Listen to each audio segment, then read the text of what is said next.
ಬೆಳಗಾವಿ ಚಿಕ್ಕೋಡಿ ಕೇಸರಿ ಮನೆಯಲ್ಲಿ ಬಂಡಾಯ ಮಾತ್ರ ನಿಲ್ಲುವ ಲಕ್ಷಣಗಳು ಕಾಣಿಸ್ತಾ ಇದೆ. ಅಸಮಾಧಾನ ಶಮನಕ್ಕೆ ಈಗ ಚುನಾವಣಾ ಉಸ್ತುವಾರಿ ರಾಧಾ ಮೋಹನ್ ಅಗರ್ವಾಲ್ ಎಂಟ್ರಿ ಕೊಟ್ಟಿದ್ದಾರೆ.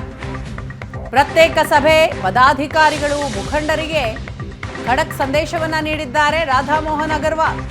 ಕೋರ್ ಕಮಿಟಿ ಸಭೆಯಲ್ಲಿ ಮಾಜಿ ಸಿಎಂ ಜಗದೀಶ್ ಶೆಟ್ಟರ್, ಶಾಸಕರಾದ ರಮೇಶ್ ಜಾರಕಿಹೊಳಿ, ಬಾಲಚಂದ್ರ ಹಲವರು ಭಾಗಿಯಾಗಿದ್ರು.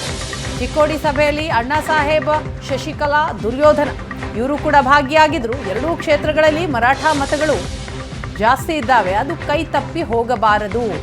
ಸಮುದಾಯವಾರು ಮತ ಸೆಳೆಯೋದಕ್ಕೆ ತಂತ್ರವನ್ನ ರೂಪಿಸಬೇಕು, ಎಲ್ಲ ಕ್ಷೇತ್ರದಲ್ಲೂ ಲೀಡ್ ಬರಬೇಕು ಅಂತ ಹಾಲಿ ಹಾಗೂ ಮಾಜಿ ಶಾಸಕರಿಗೆ ಸೂಚನೆಯನ್ನ ನೀಡಿದ್ರು ಚುನಾವಣಾ ಉಸ್ತುವಾರಿ ಅಗರ್ವಾಲ್.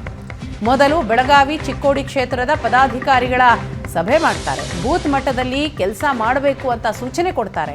ಕೇಂದ್ರದ ಯೋಜನೆಯನ್ನ ಜನರಿಗೆ ತಿಳಿಸಬೇಕು. ಕೋರ್ ಕಮಿಟಿ ಸಭೆಯಲ್ಲೂ ಕೂಡ ನಾಯಕರಿಗೆ ಖಡಕ್ ಸಂದೇಶವನ್ನ ರವಾನಿಸಿದ್ರು. ಬೂತ್ ಮಟ್ಟದಲ್ಲಿ ಏನು ಪಕ್ಷದ ಸಂಘಟನೆ ನಡೆದಿದೆ ಮತ್ತು ಎಲ್ಲ ಬೂತ್ ಮಟ್ಟದ ಪದಾಧಿಕಾರಿಗಳ ಆಯ್ಕೆ ಮತ್ತು ಅದಕ್ಕೆ ಯಾರು ಮುಖ್ಯಸ್ಥರಿರ್ತಾರೆ ಇದೆಲ್ಲವೂ ಆಗಿದೆ ಇಲ್ಲ ಅನ್ನುವಂಥದ್ದು ಅವರೆಲ್ಲರೂ ಪ್ರತಿಯೊಬ್ಬರೂ ಎಲ್ಲಿ ಪ್ರತಿಯೊಬ್ಬ ಘಟಕದ ಅಧ್ಯಕ್ಷರು ಕರೆದು ಮಾತಾಡಿ ವಿವರಣೆ ಪಡ್ಕೊಂಡಿದ್ದಾರೆ. ಮತ್ತು ಎಲ್ಲಿ ಆಗಿಲ್ಲ ಅದು ಆದಷ್ಟು ಬೇಗನೆ ಕಂಪ್ಲೀಟ್ ಮಾಡಬೇಕು ಮತ್ತು ಬೂತ್ ಮಟ್ಟ ಸ್ಟ್ರೆಂಥನ್ ಆದರೆ ಇವತ್ತು ಪಕ್ಷ ಚುನಾವಣೆಯಲ್ಲಿ ಯಶಸ್ವಿಯಾಗಿ ಸಾಧನೆ ಮಾಡಲಿಕ್ಕೆ ಸಾಧ್ಯತೆ ಅನ್ನುವಂಥದ್ದು ಮೂಲವಾದಂಥ ಮಂತ್ರ. ಅದಕ್ಕೆ ಹೆಚ್ಚು ಒತ್ತು ಕೊಡುವಂಥ ಕೆಲಸ ಆಗಿದೆ. ನೋಡಿ, ಒಂದು ನಾನು ಹೇಳ್ತೀನಿ, ನಾನು ಚಿಕ್ಕರೇವಣ್ಣವರಿಗೆ 2-3 ಸಾರ ಟೆಲಿಫೋನ್ ಮುಖಾಂತರ ಮಾತಾಡಿದ್ದೇನೆ. ಅವರಿಗೆ ಸ್ವಲ್ಪ ಆರೋಗ್ಯದ ಸಮಸ್ಯೆ ಇದೆ ನನಗೆ ತಿಳಿಸಿದ್ದಾರೆ ಅವರು. ಮತ್ತು ಮಾಜಿ ಶಾಸಕರಂಥ ಹಿರಿಯ ನಾಯಕರಂಥ ಮಹದೇವಪ್ಪ ಯಾದವಾಡವರು ಸಹಿತ ನನ್ನ ಜೊತೆ ಸಮಾಲೋಚನೆ ಮಾಡಿದರು.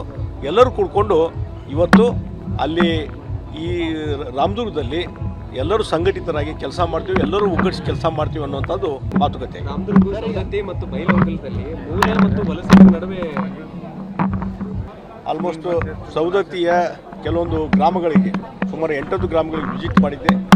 ಎಲ್ಲ ನಾಯಕರು ನಮ್ಮ ಜೊತೆ ಇದ್ದರು ಮತ್ತು ಯಾವುದೇ ಹಳಬರು ಮತ್ತು ಹೊಸಬರು ಅನ್ನುವಂಥದ್ದು ಯಾವುದೂ ಡಿಫ್ರೆನ್ಸ್ ಇಲ್ಲ.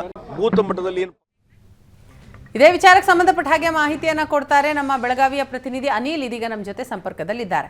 ಅನಿಲ್, ಬೆಳಗಾವಿ ಚಿಕ್ಕೋಡಿ ಕ್ಷೇತ್ರದಲ್ಲಿ ಬಂಡಾಯ ಶಮನಕ್ಕೆ ಈಗ ಕಾಂಗ್ರೆಸ್ನ ನಾಯಕರು ಮುಂದಾಗಿದ್ದಂಥದ್ದು ಏನೆಲ್ಲ ಆಯಿತು, ಏನು ಸೂಚನೆ ಸಂದೇಶವನ್ನ ರವಾನಿಸಿದ್ರು ನಾಯಕರು?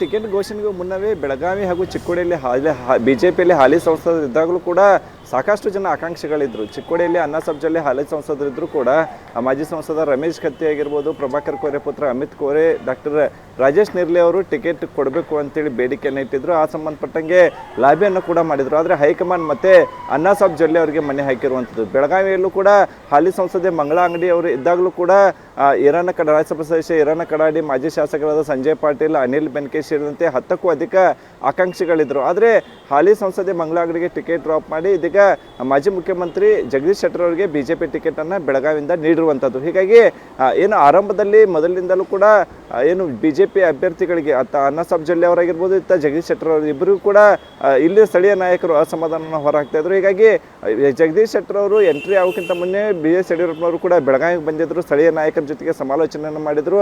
ಇದು ನಮ್ಮ ನಿರ್ಧಾರ ಅಲ್ಲ, ಹೈಕಮಾಂಡ್ ನಿರ್ಧಾರ ಆಗಿದೆ ಅಂತೇಳಿ ಮನವರಿಕೆ ಮಾಡುವ ಕೆಲಸವನ್ನು ಮಾಡಿದರು. ಬಳಿಕ ನಡೆದಂಥ ಎಲ್ಲ ಸಭೆ ಸಮಾರಂಭಗಳಲ್ಲಿ ಎಲ್ಲ ನಾಯಕರು ಕೂಡ ಪಾಲ್ಗೊಳ್ತಿರುವಂಥದ್ದು. ಅದಾದ ಬಳಿಕ ರಾಮದುರ್ಗದಲ್ಲೂ ಕೂಡ ಅದೇ ಸಮಸ್ಯೆ ಇತ್ತು. ಮಹದೇವಪ್ಪ ಯಾದವಾಡ ಬದಲಿಗೆ ಕಳೆದ ವಿಧಾನಸಭೆ ಚುನಾವಣೆಯಲ್ಲಿ ಚಿಕ್ಕರೇವಣ್ಣವರಿಗೆ ಬಿಜೆಪಿ ಟಿಕೆಟ್ ನೀಡಲಾಗಿತ್ತು.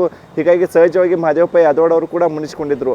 ಜಗದೀಶ್ ಶೆಟ್ಟರ್ ಅವರು ರಮೇಶ್ ಜಾರಕಿಹೊಳಿ ಹಾಗೂ ಮಹಂತೇಶ್ ಕವಟಮಠ ಹೋಗಿ ಆ ಸಮಸ್ಯೆಯನ್ನು ಕೂಡ ಬಗೆಹರಿಸಿದ್ರು. ಬೈಲಹೊಂಗಲ ವಿಧಾನಸಭಾ ಕ್ಷೇತ್ರದಲ್ಲೂ ಕೂಡ ಏನು ಜಗದೀಶ್ ಮಠಗೂಡ ಅವರು ಬಿಜೆಪಿ ಅಭ್ಯರ್ಥಿಯಾಗಿದ್ದರು. ಆದರೆ ವಿಶ್ವನಾಥ್ ಪಾಟೀಲ್ ಅವರು ಬಂಡಾಯ ಅಭ್ಯರ್ಥಿ ಆದ ಕಾರಣಕ್ಕೆ ಅಲ್ಲಿ ಬಿಜೆಪಿ ಮತಗಳು ವಿಭಜನೆ ಆದ ಪರಿಣಾಮ ಕಾಂಗ್ರೆಸ್ನ ಮಹಂತೇಶ್ ಕೌಜಲ್ಗಿ ಅವರು ಗೆಲುವನ್ನು ಸಾಧಿಸಿದರು. ಬೈಲಹೊಂಗಲ ಸಮಸ್ಯೆಯನ್ನು ಕೂಡ ಜಗದೀಶ್ ಶೆಟ್ಟರ್ ಅವರು ಬಗೆಹರಿಸಿರುವಂಥದ್ದು.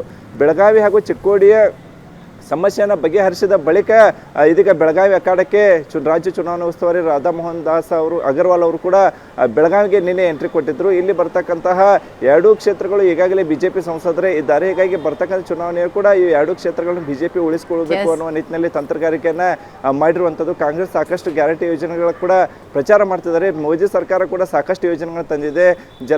ಜಲ ಜೀವನ್ ಮಿಷನ್ ಇರ್ಬೋದು, ಆಯುಷ್ಮಾನ್ ಭಾರತ್ ಕಾರ್ಡ್ನಂಥ ಯೋಜನೆ ಆರೋಗ್ಯ ಯೋಜನೆಗಳಿರ್ಬೋದು, ರಸ್ತೆ ಗುಣಮಟ್ಟದ ರಸ್ತೆಗಳನ್ನ ಮಾಡಿದ್ವಿ. ಈ ಎಲ್ಲ ಸಂಗತಿಗಳನ್ನು ಬೂತ್ ಮಟ್ಟದ ಕಾರ್ಯಕರ್ತರು ಕೂಡ ಜನರಿಗೆ ಮುಟ್ಟಿಸ್ಬೇಕು. ಅದ್ರ ಜೊತೆಗೇ ಮರಾಠ ಮತಗಳು ಚಿಕ್ಕೋಡಿ ಕ್ಷೇತ್ರದಲ್ಲಿ ಮರಾಠ ಮತದ ನಿರ್ಣಾಯಕರಿದ್ದಾರೆ, ಬೆಳಗಾವಿ ಕ್ಷೇತ್ರದಲ್ಲೂ ಮರಾಠ ಮತದ ನಿರ್ಣಾಯಕರಾಗಿದ್ದಾರೆ. ಹೀಗಾಗಿ ಮರಾಠ ಮತಗಳು ಸಾಂಪ್ರದಾಯಿಕವಾಗಿ ಲೋಕಸಭೆ ಚುನಾವಣೆಯಲ್ಲಿ ಬಿಜೆಪಿಗೆ ಬರ್ತವೆ.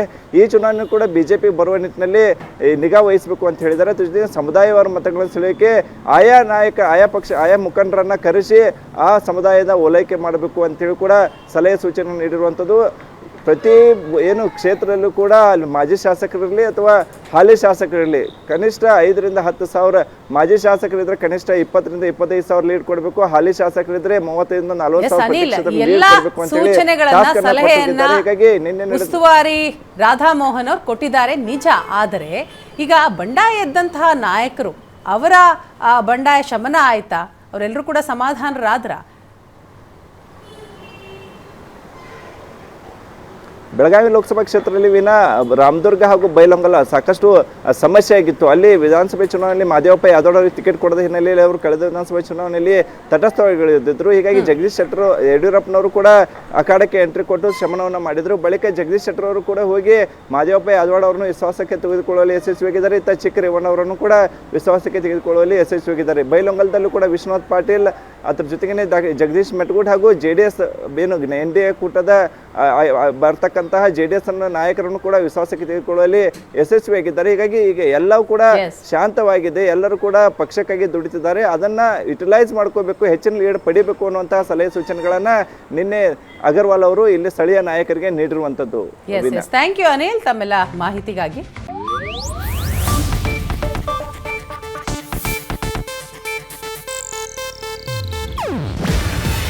ಇದು ಏಷ್ಯಾನೆಟ್ ನ್ಯೂಸ್ ನೆಟ್ವರ್ಕ್ ಪ್ರಸ್ತುತಿ. ನೀವು ನೋಡ್ತಿದ್ದೀರಾ ಏಷ್ಯಾನೆಟ್ ಸುವರ್ಣ ನ್ಯೂಸ್.